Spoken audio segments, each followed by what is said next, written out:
भगिनी आणि मातांनो, नमस्कार. जय महाराष्ट्र.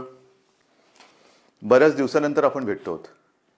जवळपास 1 महिना होऊन गेला असेल. या एका महिन्यामध्ये जे काय घडलं ते आपल्या समोर घडलेलं आहे. अनेक संकटांचं असं असतं की यायला लागले की एका मागोमाग एक येतात. कोरोनाशी लढतो आहोत, त्याच्यात मध्ये निसर्ग चक्रीवादळ आलं. आपण सर्व किनारपट्टीतली लोक श्वास रोखून बघत होतो की हे वादळ नेमकं कुठे धडकणार.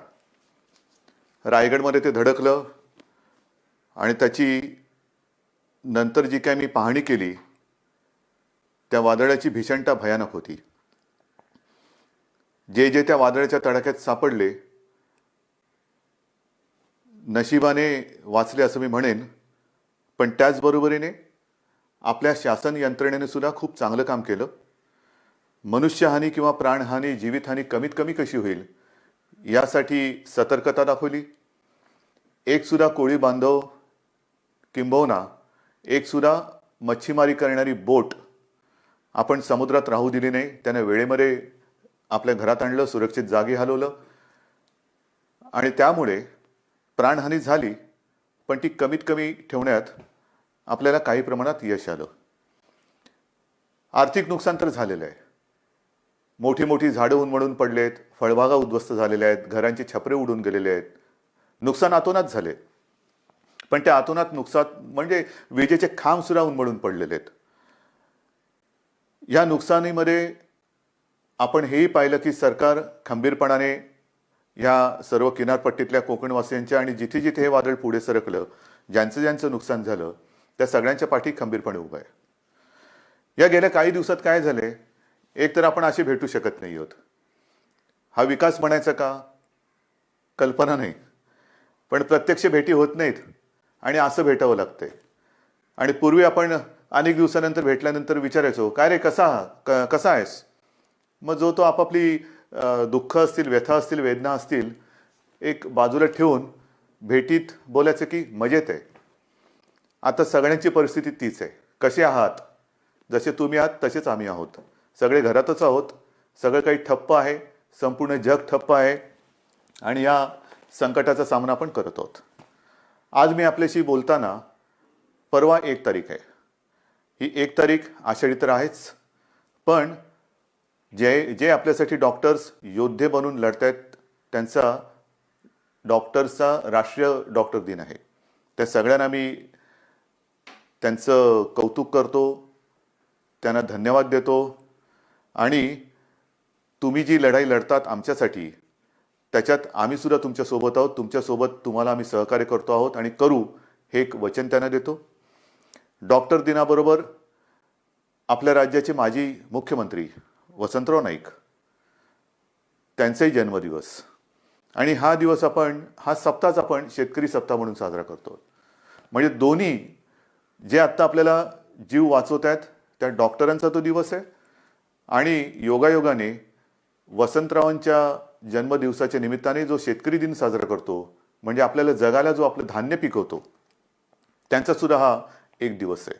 म्हणून मी या दोन्ही शेतकऱ्यांना आणि माझ्या डॉक्टर्सना विनम्र नमस्कार करतो आणि आपल्याशी आता बोलतो. साहजिकच आहे, 30 तारखेपर्यंत हा लॉकडाऊन आहे. माननीय पंतप्रधानांनी 30 जूनपर्यंत हा लॉकडाऊन जाहीर केलेला आहे. 30 जून नंतर काय होणार, मी यापूर्वीच आपल्याला सांगितलेलं आहे की आता लॉकडाऊन हा शब्द बाजूला ठेवायचा आणि हळूहळू आपण एक एक गोष्टी, सोयी सुविधा, सेवा ह्या उघडत जाणार. म्हणजेच 30 तारखेनंतर लॉकडाऊन उठणार का, तर अत्यंत स्पष्ट शब्दात नाही. मग काय होणार, असंच राहणार का, तर तेही उत्तर नाही आहे. आपण गेले 15-20 दिवस अनुभवतो आहोत. एक एक करत महाराष्ट्रामध्ये आपण अत्यंत काळजीपूर्वक पावलं टाकत सेवा सुविधा आणि काही गोष्टी म्हणजे दुकानं असतील, आजपासून आपल्या नाभिकांची जी सेवा आहे ती सुरू होते आहे, अशा काही गोष्टी सुरू करतो. दुकानं सुरू झालेली आहेत, काही ऑफिसेस काही प्रमाणात त्यांच्या कर्मचारी वर्गाची उपस्थिती त्यांना आपण परवानगी देऊन ती सुरू झालेली आहे. तर एक एक गोष्टी आपण सुरू करत चाललेलो आहोत.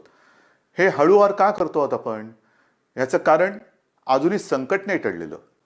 एक गोष्ट नक्की लक्षात ठेवा की आपण जे मिशन बिगिन अगेन किंवा पुनश्च हरिओम म्हणून सुरुवात केलेली आहे, ह्याचा अर्थ धोका टळलेला नाही, पण आपण थोडंसं कात्रीत सापडलेलो आहोत. ज्याला म्हणतात ना, इकडे आड आणि तिकडे विहीर. आपल्याला इथेही पडायचं नाही आणि तिथेही पडायचं नाही, मधोमध बरोबर आपला तोल सांभाळून हे संकट पार पाडायचंय, संकटाचा काळ हा पार पाडायचा आहे. आणि म्हणून केवळ आणि केवळ अर्थचक्राला एक गती द्यायला आपण सुरुवात करण्यासाठी म्हणून एक एक गोष्टी आपण उघडत चाललेलो आहोत.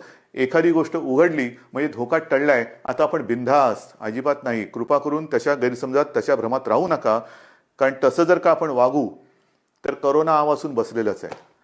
आपण करोनापासून वाचण्यासाठी घरात राहा म्हणून तुम्हाला मी सांगितलेलं आहे. अनावश्यक कामासाठी बाहेर पडू नका. आवश्यक असेल तेव्हा आणि तेव्हाच घराबाहेर पडा, हे माझं आजही सांगणं आहे. तुम्ही म्हणाला, अरे हा काय आलं की नुसतं आपलं काळजी काळजी आणि काळजी. आपलं सरकार काळजीवाहू नाहीये, कारण नेहमी असं म्हणतात, ज्या सरकारला स्वतःची काळजी असते त्याला काळजीवाहू म्हणतात. हे सरकार तुमचं आहे, मजबूत आहे आणि तुमची महाराष्ट्राची काळजी घेणारं हे सरकार आहे. आणि म्हणून माझं कर्तव्य आहे की तुम्हाला धोक्यापासून सावध करणं. बाहेर जर का आपण पडलो आणि बिनधास्त वावरलो तर धोका आहेच, प्रत्येक पावलावरती धोका आहे. मला एका गोष्टीचा नक्कीच अभिमान आहे की माझे सगळे महाराष्ट्रातले बांधव, माता भगिनी ह्यांचा सगळ्यांचा माझ्यावरती, आपल्या सरकारवरती विश्वास आहे आणि जे जे काही सरकार सांगतंय त्या सूचना तुम्ही पाळत आहात, म्हणून मला तुमचा अभिमान आहे. हे करत असताना काही ठिकाणी जसं आपण लोकलची मागणी केली होती, त्या लोकल सुरू झालेल्या आहेत. मुंबईमध्ये ग्रामीण भागामध्ये उद्योगधंदे सुरू झालेले आहेत, तिथे सुद्धा लोकांचं येणं जाणं सुरू झालेलं आहे. विशेष म्हणजे जो शेतकरी, ज्याचा उल्लेख मी सुरुवातीला केला, तो शेतकरी आपण सगळे लॉकडाऊनमध्ये घरी असलो तरी सुद्धा न थकता, न थांबता आपल्यासाठी मेहनत करतोय, घाम गाळतोय, जमिनीत राबतोय, भूमीमध्ये राबतो आहे, अफाट मेहनत करतोय. त्या शेतकऱ्याच्या सोबत आपण आहोत आणि आपण राहिलं पाहिजे. मला कल्पना आहे की जसजसा हा सीझन आता पुढे सरकतोय, महाराष्ट्रातल्या ग्रामीण भागात, मग मराठवाडा असेल, विदर्भ असेल, काही ठिकाणावरून तक्रारी आलेल्या आहेत आणि त्याची गंभीर दखल आपण घेतलेली आहे. तक्रारी कोणत्या आहेत? बोगस बियाणं. हे दुर्दैव आहे, हे दुर्दैव आहे. ह्याचं कारण शेतकरी हा, एकतर शेतकऱ्याची अवस्था सगळ्यांचीच सारखी झालेली आहे, रोजगारच नाहीये. तरी देखील मागचा पुढचा विचार न करता हा शेतकरी आपल्यासाठी मातीत राबतोय, हे आपल्याला सर्वांनाच माहिती आहे. मरमर मरून, राब राब राबून, अफाट कष्ट करून जे बियाणं त्यांनी पेरलं ते बियाणं उगवलंच नाही. मग काय करायचं? दुबार पेरणीचं संकट आलं, आणायचे कुठून पैसे? एकतर असंही कर्जाचं ओझं जे आपण बऱ्याचशा प्रमाणात उतरवलेलं आहे आणि जे राहिलेलं आहे, जो शेतकरी माझा या कर्जमुक्तीच्या योजनेमधून काही कारणासाठी, म्हणजे जसं मी मागे सांगितलं तुम्हाला की 2 टप्प्यात जे आपण करणार होतो कर्जमुक्ती, त्याच्यातला काही भाग, काही लाख शेतकरी हे नेमकं तिथल्या स्थानिक निवडणुका आल्या, आचारसंहिता सुरू झाली म्हणून ही कर्जमुक्ती तिथली थांबली. त्याच्यानंतर करोनाचं संकट आलं म्हणून ही कर्जमुक्ती थांबली. पण आता आपण ठरवलेलं आहे की लवकरात लवकर हा उरलेला सुद्धा शेतकरी आहे त्याला देखील कर्जमुक्त करायचं. मग हे असं सगळं करून पैसा जमवून तो आपल्यासाठी बियाणं विकत घेतो, पेरतो आणि राबतो आणि बियाणंच उगवलं नाही. पण मी माझ्या शेतकरी दादांना सांगू इच्छितो की तुम्ही काळजी करू नका, हे सरकार तुमचं आहे. ज्यांनी तुम्हाला फसवलेलं आहे ते कायद्याच्या कचाट्यातून सुटणार नाही. त्यांच्यावरती गंभीर गुन्हे दाखल करून त्यांना सजा तर होईलच, पण जे नुकसान तुमचं झालेलं आहे, त्यांनी केलेलं आहे, त्यांच्याकडनं तुम्हाला हे सरकार नुकसान भरपाई सुद्धा मिळून दिल्याशिवाय राहणार नाहीये. काळजी करू नका. हे सरकार म्हणजे असं बेवारशाचा कारभार नाहीये, कोणी यावं आणि माझ्या महाराष्ट्रातल्या जनतेला फसवून जावं, अजिबात नाही चालणार. ज्यांनी शेतकऱ्यांना फसवलेलं आहे त्यांना शिक्षाही होणार, त्यांना शिक्षाही करणार. आणि म्हणून मला असं वाटतं की एक संधपणा जो आपल्यामध्ये आहे तो फार महत्वाचा आहे. मला विशेष धन्यवाद आणखीन सर्व धर्मियांना द्यायचे आहेत, सर्व धर्मीय. मग त्याच्यामध्ये माझे हिंदू आलेच, मुस्लिमही आले, ख्रिश्चनही आले, शीख पंथी आले, सगळेच आले. ह्याचं कारण मी मागे आपल्याशी बोललो होतो. साधारणतः शिमगा म्हणजे होळी झाली, शिमगा झाला आणि कोरोनाची बोंबाबोंब सुरू झाली, ती अजूनही कायम आहे.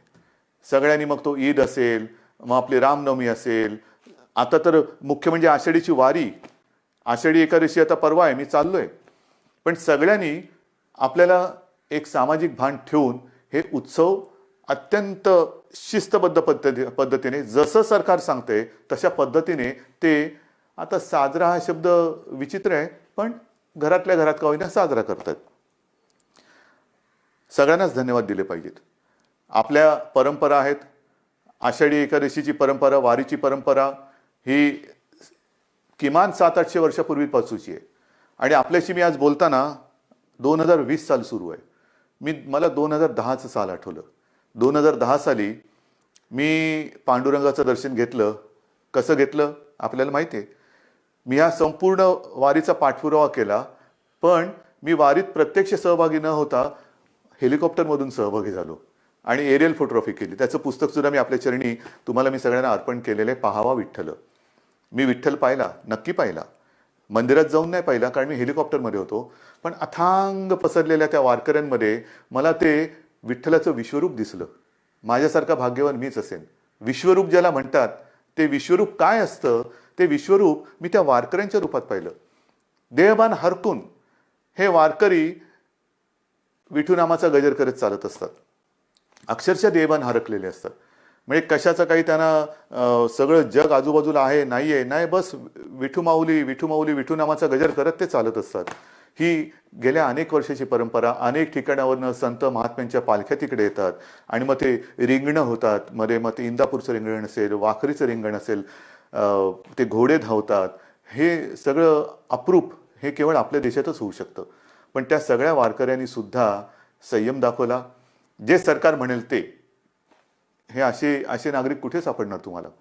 आणि त्या वारकऱ्यांना सांगतोय की नाईलाज म्हणून आपल्याला यावेळेला तो सगळा वारीचा सोहळा हा आटोपशीर करावा लागला. पण मी आपल्या वतीने आपल्या विठुरायाला साकडं घालायला जाणार आहे. नक्की जाणार. विठुरायाला मी साकडं घालणार की विठुराया हे काय आहे, कोणते दिवस आहेत, कशी दिवस आहेत, कशी परिस्थिती आहे. हे तुझे लाखो करोडो भक्त आज तुझ्या दर्शना विना घरातल्या घरात आहेत. आणि का तरी अशी विचित्र परिस्थिती आलेली आहे.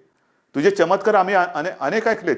आम्ही तुमचे चमत्कार अनेक चित्रपटातून पाहिलेत. पण आता हा चमत्कार आम्हाला दाखव आणि हे करोनाचं संकट लवकरात लवकर नष्ट करून केवळ माझ्या महाराष्ट्रच नाही तर संपूर्ण जगाला पुन्हा एकदा सुखाचे, समृद्धीचे आणि निरोगी आयुष्याचे दिवस दाखव. हे साकडं घालायला मी जाणार आहे. वारकऱ्यानो, आशीर्वाद, तुमचे आशीर्वाद माझ्या पाठी असू द्या की ते आशीर्वाद घेऊन मी विठुरायाचे आशीर्वाद घ्यायला जाईन. आणि मला खात्री आहे तुम्ही जर मागे उभे राहिलात ना तर आपली विठू माऊली सुद्धा त्या माझ्या साकड्याला यश दिल्याशिवाय राहणार नाही. तुमचे आशीर्वाद मी आज मागतोय. मी आषाढी एकादशीला तुमच्या सगळ्यांचा प्रतिनिधी, मुख्यमंत्री म्हणून नाही, तो मान बहुमान वेगळा, पण मी तुमचा प्रतिनिधी म्हणून मी जातो आहे. जेव्हा तिथे मी पोहोचेन तेव्हा मी तुमचा प्रतिनिधी वारकरी म्हणून मी तिथे पोहोचणार आहे. म्हणून मला तुमचे आशीर्वाद पाहिजेत. आषाढीची ही उद्याची आषाढी परवाची आषाढी एकादशी येते. त्याच्यानंतर दहीहंडी येते. दहीहंडीच्या मंडळानं सुद्धा मला खास धन्यवाद द्यायचे. कोणीही माझ्याशी बोलायला आलं नाही, कोणी कोणाशी चर्चा केली नाही, पण एक सामाजिक भान ठेवून त्यांनी स्वतःहून दहीहंडीचा उत्सव हा रद्द केला. ह्यालाच म्हणतात एक सामाजिक जाणीव, सामाजिक भान. शेवटी उत्सव म्हणजे काय, कोणासाठी उत्सव, आनंदासाठी असेल. पण जर हे संकट चहूबाजूनी आपल्याला वेढून टाकत असेल तरी देखील आम्ही उत्सव साजरे करतोय, हे असा आंधळेपणा नाही उपयोगाचा. मग दहीहंडी झाल्यानंतर मी काल परवाकडेच गणपती उत्सवाबद्दल एक आपल्याला विनंती केलेली आहे. कारण जसं वारीची परंपरा आहे, दहीहंडी आपल्याकडे साजरा होतोय, मग गणपती बाप्पा येणार, मग नवरात्री येणार, मग दिवाळी येणार, त्याच्यामध्ये ईद येणार, मग आपल्या मुंबईमध्ये माउंट मेरीची यात्रा येणार. हे सगळे सणवार हे सगळ्या धर्मियांचे हे आता येणार. पण त्याच्यामध्ये जर का आपण आपलं सामाजिक भान पाळलं नाही तर ज्या संकटाशी आपण लढतो आहोत त्या संकटाला आपण आपला दरवाजा उघडा करून देतो आहोत. म्हणून मी गणपती उत्सवात सगळ्यांना विनंती केलेली आहे. एक तर सर्व मंडळांची मी बैठक घेतली आणि त्यांना सुद्धा मला खास धन्यवाद द्यायचे की सर्व मंडळांनी एक सुरामध्ये सांगितलं की उद्धवजी, सरकार घेईल तो निर्णय आम्हाला मान्य आहे. तुम्हाला सुद्धा मी मनापासून नमस्कार करतोय. आणि गणरायाला सुद्धा हेच जे विठुरायाच्या चरणी मी प्रार्थना करतोय, आपण जो निर्णय घेतलाय की यावेळेला एक सामाजिक भान ठेवून हा उत्सव साजरा करूया. मी सर्वांना विनंती केलेली आहे की जिथे जिथे सार्वजनिक गणेशोत्सव होतात, मुंबई, पुणे, सर्वत्र सर्वत्र राज्यभर होतात. मग काही काही मूर्त्या 15-15, 20-20 फूट असतात, 22 फूट, 23 फूट. नाही, आता ही ही परिस्थिती तशी नाही आहे. सर्वांनी थोडा संयम ठेवा. आणि मूर्तीची उंची जास्तीत जास्त मी 4 फूट सांगितलेली आहे. का 4 फूट सांगितली? तर मूर्ती हलवताना सुद्धा जास्त लोक एकमेकाच्या जवळ येता कामा नयेत. विसर्जनाची सुद्धा आगमनाची मिरवणूक नाही, विसर्जनाची मिरवणूक नाही. मग गणेशोत्सव साजरा कसा करायचा? अजून थोडा अवधी आहे. आपण चर्चा करून त्याच्यातनं सुद्धा हा नेमका कसा करायचा त्याच्यावरती मार्ग काढू. कारण आपण परंपरा जपणारी माणसं आहोत. ज्या लोकमान्यांनी त्या काळात, स्वातंत्र्यपूर्व काळामध्ये घरातला गणपती त्यांनी बाहेर आणला, कारण स्वराज्य, त्याच्यासाठी लोक एकत्र आली पाहिजेत. म्हणजे त्यांनी सणांची चळवळ केली. आपण चळवळीचा वारसा घेऊन पुढे जायचं आहे. त्या चळवळीमध्ये सगळी लोक एकत्र आली, एकोपा वाढला. आता सुद्धा तो एकोपा कायम आहे. मग हा एकोपा चळवळीसाठी पुढे न्यायचा असेल तर आपण आपला महाराष्ट्र विघ्नहर्त्याचं आगमन होतंय, मग त्याचे आशीर्वाद घेऊन त्याच्या साक्षीने विघ्नमुक्त करू शकतो का, कोरोनामुक्त करू शकतो का, हे आपल्याला बघायला पाहिजे. आणि करू शकतो. जर का आपण ठरवलं तर आपण नक्की करू शकतो. आरोग्यविषयक जर का आपण शिबिरे घ्यायचं ठरवलं, मध्ये मी जसं आपल्याला सांगितलं की रक्ताचा तुटवडा आल्यानंतर रक्तपुरवठा किंवा रक्ताचा साठा कमी होता, तेव्हा मी 2 वेळा आवाहन केलं की रक्तदान करा. मी आवाहन करण्याचा अवकाश, चहूबाजूने रक्तदाते पुढे आले आणि ती जी काय आपली टंचाई होती ती दूर झाली. रक्तदान करा म्हटलं तर रक्तदान केलं. कारण आपण गणपतीचे अंधभक्त नाहीत तर जागरूक भक्त आहोत. आणि त्याच्यासाठी मला असं वाटतं की आरोग्यविषयक काय खबरदारी घेता येईल, काय जागरूकता आणता येईल, काय करता येईल, या सगळ्या गोष्टी आपण हळूवार सांगत जाऊ. तूर्त मी आपल्याला मूर्तीची एक कल्पना दिलेली आहे. रक्तदानाबद्दल मी जेव्हा बोललो तेव्हा आणखीन एका विषयाबद्दल मला आपल्याशी बोलायला पाहिजे. आणि तो विषय आहे रक्तदानाशी निगडीत, तो म्हणजे प्लाझ्मा थेरपी. आपल्याला कल्पना आहे की साधारणतः मार्चपासून हे कोरोनाचं संकट आपल्यासमोर आल्यानंतर त्या संकटाची आपण जे हातात शस्त्र मिळेल ते शस्त्र घेऊन लढतो आहोत. मग लॉकडाऊन असेल, लॉकडाऊन, ट्रॅकिंग ट्रेसिंग असेल तेही करतो आहोत, चाचण्या वाढवतो आहोत.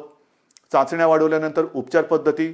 आणि मी नक्की सांगेन, अभिमानाने सांगेन की आपला महाराष्ट्र, आपली मुंबई, जे आपले डॉक्टर्स आहेत, जो आपला टास्क फोर्स आहे, उपचाराच्या बाबतीमध्ये जगाच्या बरोबरीने आपण चाललेलो आहोत. कुठेही एक सूतभर सुद्धा जगाच्या पाठी आपण नाही. चहूबाजूला आपली नजर आहे. कोणत्या देशात काय चाललंय, या देशात काय चाललंय, कोणते उपचार होत आहेत, कोणते औषधे होत आहेत. म्हणजे गेल्या आठवड्यामध्ये सहज मी बसलो असताना मला मेसेज आले. BBC मध्ये एक बातमी होती, ब्रेक थ्रू डेक्सामेथाझॉन हे नवीन औषध सापडलं. मी टास्क फोर्सच्या डॉक्टरना फोन केला. ते म्हणाले, उद्धवजी हे औषध आपण गेले 2 महिने आवश्यकतेनुसार वापरतोच आहोत. म्हणजे आपण हे औषध वापरतोच आहोत. मग प्लाझ्मा थेरपी सुद्धा आपण साधारणतः मार्च-एप्रिल पासून सुरू केलेली आहे. पण आज मला अभिमानाने एक गोष्ट सांगावीशी वाटते की सुरुवातीला आपल्याकडे 1-2 ठिकाणीच प्लाझ्मा थेरपी आपण वापरत होतो. आजपर्यंत साधारणतः असं धरा की 10 जणांवरती आपण उपचार केले असतील तर जवळपास 9 जण त्याच्यात बरे झालेत, 7 जण तर जवळपास बरे होऊन घरी पण गेलेले आहेत. म्हणजे प्लाझ्मा थेरपी सुद्धा उपयोगी पडते. आणि त्याच्यासाठी उद्याच एका गोष्टीचं आपण लोकार्पण करतो आहोत. जे करतो आहोत ते तळमळीने करतो आहोत, मनापासून करतो आहोत आणि आवश्यकतेपेक्षाही थोडे जास्त करण्याचा आपला प्रयत्न आहे. आणि उद्या आपण एक गोष्ट अशी करतोय की कदाचित शब्द वापरतोय, कदाचित देशातलं सगळ्यात मोठं प्लाझ्मा थेरपी देणारं आपलं राज्य ठरेल. प्लाझ्मा थेरपीचा वापर करणारं आपलं राज्य ठरेल. कारण आपण ही केंद्र वाढवतो आहोत. पहिल्यांदा 2 होती, त्याचा विस्तार आपण करतो आहोत. उद्या कदाचित देशातलं सगळ्यात प्लाझ्मा थेरपीचा वापर करणारं पहिलं राज्य ठरेल आपलं. पण हे सुविधा झाल्या. मला जे खास करून ज्यांना कोरोना होऊन जे सुखरूप बरे होऊन घरी गेलेत त्यांना एक विनंती करायची. रक्तदान हे कसं, एक रक्तदान कोणी करू शकतो, पण प्लाझ्मा कोणाचा वापरू शकतो? रक्तगटाप्रमाणे तर तो वापरावा लागतोच. पण ज्यांना कोरोना होऊन जे बरे झालेत आणि ज्यांच्या शरीरात ती अँटीबॉडी तयार झालेली आहे, अशांचं रक्त घेऊन त्यातनं प्लाझ्मा घेऊन त्या रक्तगटाच्या रुग्णाला जर तो प्लाझ्मा आवश्यकतेनुसार वापरला तर बऱ्याच रुग्णांचा प्राण आपण वाचवू शकता. आणि म्हणून खास करून मला जे रुग्ण बरे होऊन घरी गेलेले आहेत त्यांना विनंती करतो आहे की कृपा करून आपण पुढे या. आमच्या शासकीय विद्यालयांना जी वैद्यकीय विद्यालय आहेत त्यांना संपर्क करा, शासकीय डॉक्टर्स आहेत त्यांना संपर्क करा आणि आपण जसं रक्तदान करतो रक्तदानच करायचं आहे, पण तसं प्लाझ्मा दान करा की जेणेकरून आपण वाचलात, आपल्या माध्यमातून आणखीन काही जण वाचू शकतो. ह्यालाच तर आपण एकत्रितपणा म्हणतो, ह्यालाच तर आपण एकजूट म्हणतो आणि ती आपल्या रक्तामध्ये आहे. आणि ती मी मागेही म्हटलं होतं, लढणं हे आपल्या रक्तात आहे आणि जेव्हा रक्ताचा तुटवडा होता तेव्हा रक्तदान करून हा लढाऊपणा आपण सिद्ध केलाय. आता हा पुन्हा एकदा सिद्ध करण्याची नव्हे, पण त्याच्या आवश्यकतेनुसार वापर करण्याची गरज आहे. बांधवांनो आणि माता भगिनींनो, एक गोष्ट नक्की आहे की जसं मी औषधाच्या बाबतीत तुम्हाला सांगितलं की कोणत्याही औषधाच्या बाबतीत आपण पाठी नाहीये. सुरुवातीपासून जी औषधं आपल्याला वाटतात की वापरली पाहिजेत, म्हणजे आता सगळीकडे रेमडेसिवीर कितीला मिळणार, रेमडेसिवीर मिळणार की नाही, रेमडेसिवीरची किंमत काय होणार, मग फॅविपिरावीर, म्हणजे जशी जशी नावं येतात तसतसं त्याचा बोलबाला होतो. पहिला होता तो एससीक्यू हायड्रॉक्सिक्लोरोक्विन, मग त्याचा एक हे झाला, ते आपण वापरतोय, आवश्यकतेनुसार वापरतोय. रेमडेसिवीर वापरतो आहोत, टॉझिलिझुमॅब वापरतो आहोत, आयव्हरमेक्टिन वापरतो आहोत, डॉक्सी वापरतो आहोत. तुम्ही नाव सांगा, ती सगळी औषधं आपण इकडे वापरतो. परंतु ही औषधं वापरायला साहजिकच आहे आपल्याला केंद्र सरकारच्या त्या आरोग्य विभागाची परवानगी लागते. आणि मला एक गोष्ट आपल्याला सांगायची आहे, साधारणतः एप्रिल शेवट किंवा मे असेल, मेची सुरुवात किंवा पहिला मध्ये असेल, आपण ह्या औषधाच्या उपलब्धतेसाठी पाठपुरावा सुरू केला, रेमडेसिवीर आणि फॅविपिरावीर, कारण तिथून परवानगी घ्यावी लागतील. मग त्याच्यानंतर एका रुग्णांच्या ग्रुपवरती त्याची टेस्ट घ्यावी लागते.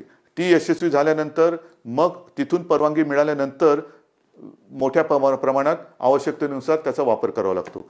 आता गेल्या आठवड्यामध्ये ह्याची परवानगी आपल्याला मिळालेली आहे, रेमडेसिवीर आणि फॅविपिरावीर. येत्या काही दिवसात याचा पुरेसा साठा हा आपल्याला उपलब्ध होईल. किमतीची पर्वा करू नका. शासकीय आणि निमशासकीय रुग्णालयामध्ये मी तर म्हणतोय की रेमडेसिवीर आणि ही औषधं आपण मोफत उपलब्ध करून देण्याच्या विचारामध्ये आहोत. पण पहिली गोष्ट ही उपलब्ध होत आहेत आता, म्हणजे कोणी काळजी करण्याचं कारण नाहीये. कसं मिळणार आता आहे, अजून एक थोडे दिवस आपल्याला त्याच्या साठ्याबद्दल किंवा उपलब्धतेबद्दल आपण प्रयत्न करून ती उपलब्ध करून देतो आहोत. पण एकदा का हा साठा आपल्याकडे किंवा ज्याला म्हणतो ना पुरवठा व्हायला लागला की त्याचा कुठे मी तुटवडा पडू देणार नाही, ही तुम्हाला मी खात्री देतोय. रुग्णांची संख्या वाढणार. तुम्ही म्हणणार वाढणार म्हणजे काय, नाही तसं नाहीये. ह्याला दोन गोष्टी आहेत. आपण अर्थचक्राला गती देण्यासाठी काही गोष्टी हळूहळू मिशन बिगिन अगेन म्हणून सुरुवात केलेली आहे. ये जा वाढली, भेटणं वाढलं, संपर्क वाढला आणि तो संपर्क वाढल्यानंतर साहजिकच आहे रुग्णांची संख्या ही सुद्धा वाढत चाललेली आहे. पण ही रुग्णांची संख्या वाढत असताना आपण टेस्टची संख्या सुद्धा वाढवतो आहोत आणि ती वाढवलेली आहे. म्हणून आता रुग्ण येण्याची वाट न बघता आपण व्हायरस पोचायच्या आत तिकडे पोहोचण्याचा प्रयत्न करतोय. चेस द व्हायरस ही एक नवीन संकल्पना मुंबईत सुरू केली, ती संपूर्ण राज्यभर आता आपण राबवत आहोत, चेस द व्हायरस. आणि त्याच्यासाठी रुग्णांची संख्या जरी वाढत असली तरी आपल्याकडे आरोग्य सुविधाही आपण वाढवत आहोत. औषधांची सुद्धा कुठेही टंचाई होणार नाही, औषधोपचार ते सुद्धा वाढवत आहोत. पण या निमित्ताने मला पुन्हा एकदा काही डॉक्टर्स जे आहेत, ज्येष्ठ डॉक्टर्स, मी समजू शकतो प्रत्येकाला जीवाची काळजी असतेच, पण काही ज्येष्ठ डॉक्टर्स जे 55-60च्या वरती आहेत पण अनुभव आहे त्यांना, 55-60च्या वरती आहेत आणि ज्याला आपण म्हणतो की हाय रिस्क, म्हणजे ह्या डॉक्टर्सना सुद्धा त्यांना सुद्धा सकाळ दुपार संध्याकाळ रात्र 24 तास ही रुग्णांची काळजी आहेच. तर त्यांना सुद्धा इतर काही व्याधी किंवा विकार आहेत, म्हणजे डायबिटीज असतील, किडनीचे विकार असतील, समजा दुसऱ्या काही आणखीन गोष्टी असतील, तर ते सुद्धा थोडेसे घाबरून हॉस्पिटलमध्ये जात नाहीयेत. मी त्यांना नम्रपणाने विनंती करतोय की आपण काळजी करू नका. एक काळ असाही होता की सगळीकडे पीपीई किट मिळत नाही, N95 मास्क मिळत नाही. आता या सगळ्याचा पुरवठा आपल्याकडे मुबलक आहे, साठा मुबलक आहे. काही काळजी करू नका. तुमच्या पाठी सरकार आहे. जे तुमच्या सुरक्षेसाठी आवश्यक आहे ती संपूर्ण खबरदारी घेण्याची तयारी सरकारची आहे. कारण आपण कोविड योद्धा म्हणायचं आणि त्याला बिना शस्त्रांनी पाठवायचं असं अजिबात होणार नाही. पण आज आपली गरज आहे, महाराष्ट्राला गरज आहे, आपल्या अनुभवाची गरज आहे. कारण अनेक ठिकाणी आपण ज्येष्ठ डॉक्टरांची एक अनुपस्थिती हे अनुभवतो आहोत. म्हणून मी सगळ्यांना विनंती करतोय की आपण जिथे जिथे असाल, हॉस्पिटलमधले असाल हॉस्पिटलमध्ये जा, खाजगी आपले दवाखाने क्लिनिक असतील कृपया सुरू करा. ज्या ज्या गोष्टीची आपल्याला उपकरणांची आवश्यकता असेल ती सरकारकडनं आपल्याला दिली जाईल. तुम्ही त्याच्यात अजिबात काळजी करू नका. तुम्हाला जे जे पाहिजे ते पुन्हा मिळेल, ते पूर्ण मिळेल.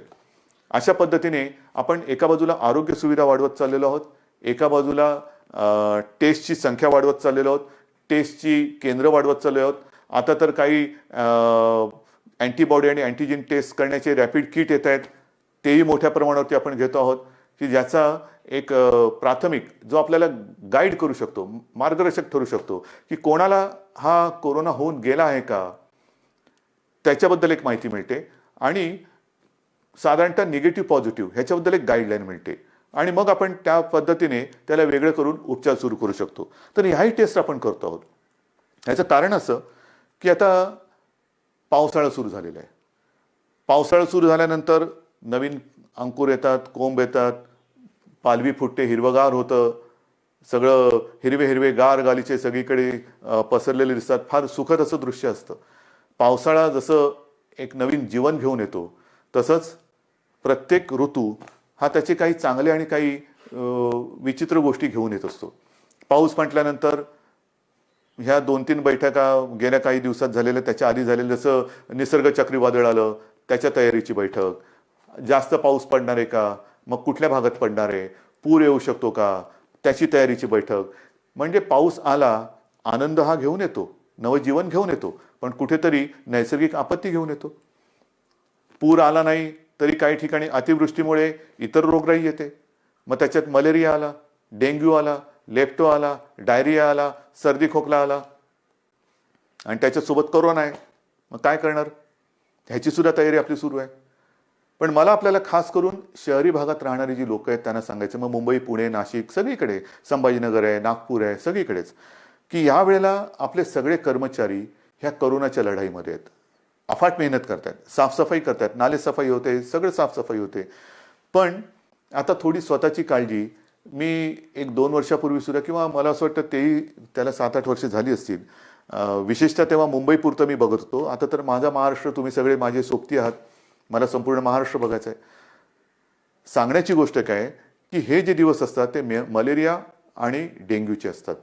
आणि हा डेंग्यू असा विचित्र आहे की एक कोका कोलाच्या बाटलीचं बुच असं उपडं पडलेलं असेल आणि त्याच्यात तेवढं बुचभर जरी पाणी असलं तरी त्याच्यात सुद्धा डेंग्यूच्या आळ्या होऊ शकतात.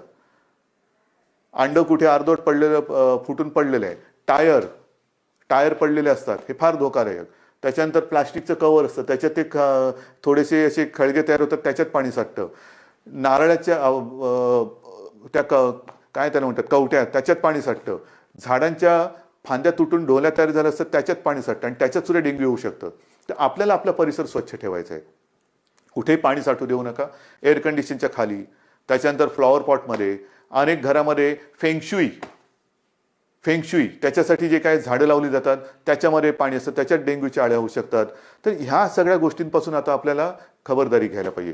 कारण एका मागोमाग एक संकटाची मालिका ही आपल्याला आता तोडायलाच पाहिजे. मी तुम्हाला ह्या सगळ्या काळज्या घ्यायला सांगतोय कारण एक आपुलकीने सांगतोय, प्रेमाने सांगतोय की काय करावं, काय करू नये. आज सुद्धा मी जेव्हा बघतोय की अनेक ठिकाणी, मुंबईत असो, शहरात असो, पुण्यात असो, ग्रामीण भागात असो, काही ठिकाणी अरे आता झालं सगळं. नाही, झालेलं काही नाहीये, झालेलं काही नाहीये. भाजीवाले बसलेत, तिकडे सुद्धा गर्दी होते, तोंडावरती मास्क नाही, हात कुठेही लावतायत, चेहऱ्याला हात लागतायत. आपणहून कोविडला बळी पडू नका, आपणहून पडू नका. ह्या ज्या प्राथमिक ज्या काही गोष्टी आहेत ना, ह्या जर का आपण पाळल्या, म्हणजे बाहेर फिरताना तोंडावरती मास्क लावणं, एकमेकांपासून अंतर ठेवणं. मी सुरुवातीला सांगितलं होतं की मॉर्निंग वॉकला आपण परवानगी दिलेली आहे, सकाळचा व्यायाम करायला परवानगी दिलेली आहे. तो आरोग्यासाठी दिलेली आहे, आरोग्य सुदृढ व्हावं म्हणून दिलेले आहे, आजाराला बळी पडण्यासाठी नाहीये. तर ह्या काही गोष्टी ह्या आपल्याला पाळाव्या लागतील.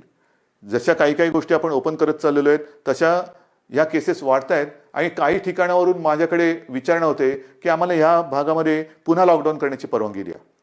लॉकडाऊन करायचं का? मी आपल्याला प्रश्न विचारतोय, करायचं लॉकडाऊन? कारण हे तुम्ही ठरवायचे.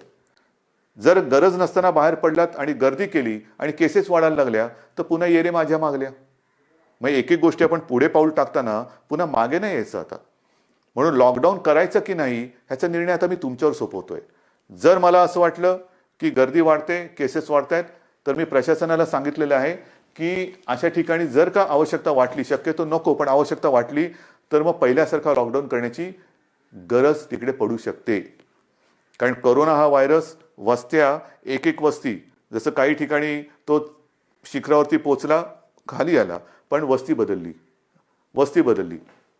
काही ठिकाणी जिकडे अजून प्रादुर्भाव नाहीये तिकडे सुद्धा गाफील राहून नाही चालणार.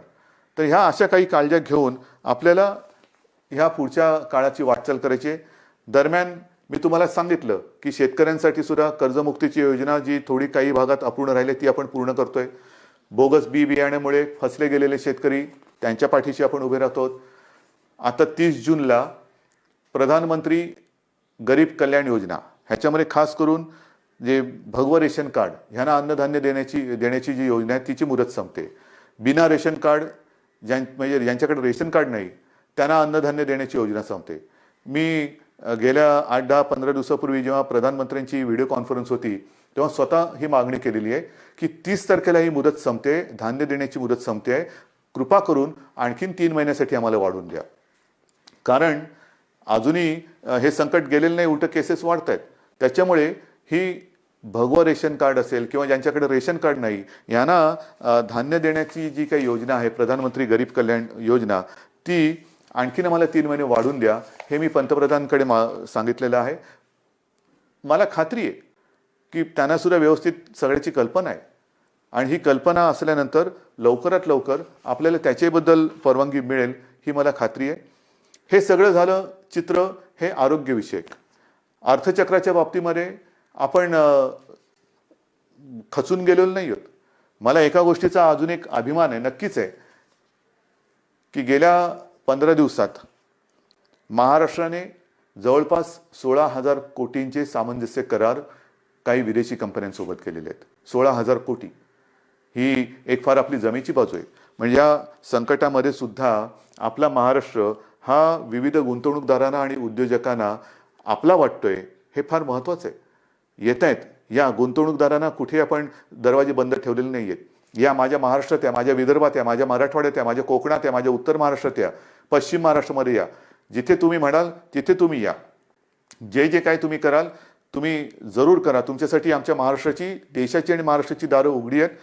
आल्यानंतर साहजिकच आहे अर्थचक्राला गती मिळाली पाहिजे, माझ्या स्थानिक भूमिपुत्रांना नोकऱ्या मिळाल्या पाहिजेत, रोजगार मिळाला पाहिजे. ह्या सगळ्या गोष्टींसाठी आपण नुसतं कोरोना एके कोरोना करत नाही बसलेलो आहोत. इतर सुद्धा काही ज्या गोष्टी आहेत, ज्या उद्योगधंद्याच्या बाबतीत असतील, विकास कामाच्या बाबतीत असतील, ह्याही गोष्टी, ह्याही आघाड्यांवरती आपण ती ऑफिसेस लॉकडाऊनमध्ये ठेवलेली नाहीत. आपला संपर्क सुरू आहे. सगळ्यांना आपण संपर्क करतो आहोत, त्यांच्या आवश्यकता समजून घेतो आहोत, आपण त्यांना काय देऊ शकतो त्याच्यावरती विचार करतो आहोत. काही अटी तटी शर्ती मी आल्यानंतर असं काही जणांना होतं, नको तो बाबा महाराष्ट्र, आम्ही चाललो परत. तसं नाहीये. तुम्ही सांगा काय काय आम्ही करू शकतो, हे आम्ही करू शकतो, ते तुम्हाला मान्य असेल जरूर या. एकदा आलात की तुम्हाला कुठेही आडकाठी केली जाणार नाही. या पद्धतीने आपण जातो आहोत. मग ते पर्यटनाच्या बाबतीत असेल, उद्योगधंद्याच्या बाबतीत असेल, चहूबाजूनी आपण आपले प्रयत्न सुरू आहेत. याचं कारण असं की आपल्याला सर्वांना कल्पना आहे की आपलं अर्थसंकल्पीय अधिवेशन सुरू होतं. अर्थसंकल्प मांडला काय, नवीन स्वप्न घेऊन आम्ही तुमच्यासमोर आलो काय आणि अचानक हे संकट आल्यानंतर तेही अधिवेशन आपल्याला आवर्त घ्यावं लागलं. तर ही अशी सगळी परिस्थिती आहे. ह्या परिस्थितीचा मुकाबला करतो आहे. शिक्षणाच्या बाबतीत सुद्धा निर्णय तुम्हाला मी सांगितलेला आहे. तर सगळ्यांचीच काळजी घेतोय. शाळा सुरू होणार का, तर माझं म्हणणं आहे शाळा सुरू होणार का पेक्षा शिक्षण कसं सुरू होणार त्याच्यावरती आपण लक्ष देतो. मग ते शालेय शिक्षण असेल, महाविद्यालयीन शिक्षण असेल, सगळ्याच बाबतीत आहोत. तर असं एक गोष्टी आपण करत चाललेलो आहोत. मला खात्री आहे जसं जे सहकार्य तुम्ही आजपर्यंत मला केलं, सरकारला केलं, तसंच याही पुढे कराल. जे जे काय आपण करू ते मी तुम्हाला आधीच सांगितलेलं आहे की तुम्हाला न सांगता मी काही करणार नाही.